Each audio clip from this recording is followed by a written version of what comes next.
Brite. Bugun sizlar bilan 2026 yilgi Chevrolet Prisma modeli haqida batafsil va tushunarli sharh tayyorladik. Ushbu avtomobil zamonaviy dizayn, tejamkor dvigatel va kundalik foydalanish uchun qulay imkoniyatlarni ozida mujassam etadi. Yangi Prisma tashqi ko'rinishda silliq chiziqlar, yangilangan radiator panjarasi va zamonaviy LED faralar bilan ajralib turadi. Yon tomondan qaralganda aerodinamik shakl va ixcham o'lchamlar shahar hayoti uchun juda mos keladi. Orqa qismida esa yangilangan chiroqlar va sportona elementlar avtomobilga yanada joziba qo'shadi. Salon ichki makoni oddiy, ammo funksional tarzda ishlab chiqilgan. Yangi multimedia tizimi sensorli ekran bilan jihozlangan bo'lib, Android Auto va Apple CarPlay qo'llab-quvvatlanadi.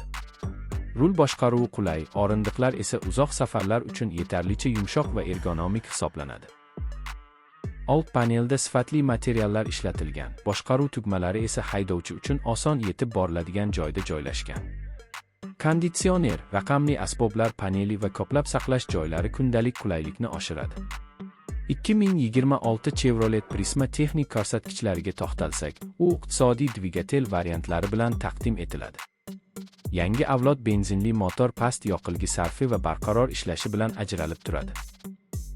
Avtomobil mexanik va avtomatik uzatmalar qutisi variantlariga ega bo'lib, har xil haydovchilar ehtiyojiga moslashadi. Shahar sharoitida yumshoq yurishi va rul boshqaruvining aniqligi haydash jarayonini yoqimli qiladi.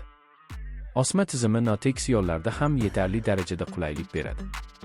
Xavfsizlik masalasida ham Prisma e'tibordan chetda qolmagan. Modelda ABS barqarorlikni nazorat qilish tizimi, bir nechta xavfsizlik yostiqchalari va orqa kamera mavjud.